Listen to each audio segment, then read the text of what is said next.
ఇప్పుడు నేను చేయబోయేది షెజ్వాన్ రైస్. సో ఇంగ్రీడియంట్స్ ఒక్కసారి చూద్దాము. బీన్స్, క్యారెట్, క్యాబేజ్, కొత్తిమీర, అంతేనండి. కొద్దిగా ఆయిల్ వేసుకోండి. అండ్ అన్నిటికంటే important schezwan fried rice masala అని ఉంది. సూపర్ అంటే సూపర్ టేస్ట్ అండి. సో నేను కడాయి తీసుకున్నాను, కొంచెం ఆయిల్ తీసుకుందాం. 1 టేబుల్ స్పూన్ ఆయిల్ తీసుకున్నాను. సో నేను ఫస్ట్ క్యారెట్ వేసేస్తున్నాను అండ్ బీన్స్ అండ్ క్యాబేజ్.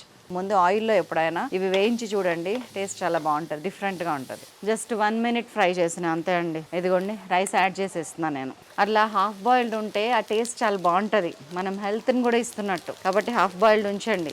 మనకి హోటల్స్లో ఫ్రైడ్ రైస్ అని పెడతారు, దీని టేస్ట్ ముందు అది ఎందుకు మనకి రాదు.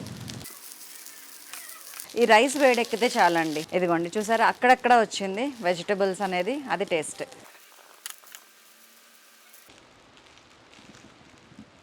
అండ్ ఇప్పుడు వేస్తాను నేను మన అసలైన చింగ్ సీక్రెట్.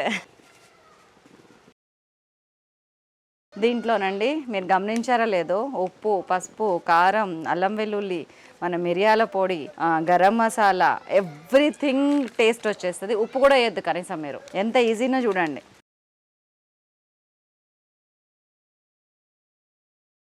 అండ్ దీంతో పాటు కొంచెం స్ప్రింగ్ ఆనియన్స్, కొత్తిమీర వేయండి, చాలా బాగుంటుంది టేస్ట్ కోసం. ఎక్స్ట్రా టేస్ట్ కొత్తిమీర. అయిపోయింది. ఏమీ ఇలా పసుపు లేదు, ఉప్పు లేదు, కారం లేదు, పులుపు లేదు. ఒకటే మంత్రం షెజ్వాన్ రైస్కి. జస్ట్ దట్స్ ఆల్ అండి. 2 to 3 మినిట్స్లో మనకి షెజ్వాన్ రైస్ రెడీ. ఇంత సింపుల్.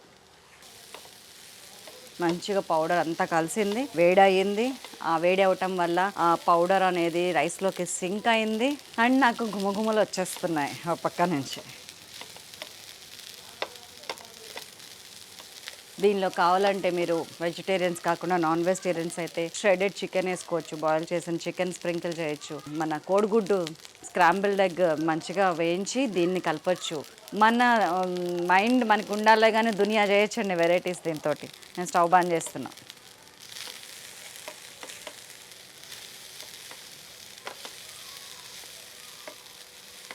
That's all. అన్నిటికంటే మీకు కావాలంటే ఇంకా కొంచెం పులుపు తినే వాళ్ళు నిమ్మకాయ పిండుకోవచ్చు, మీ ఇష్టం అండి.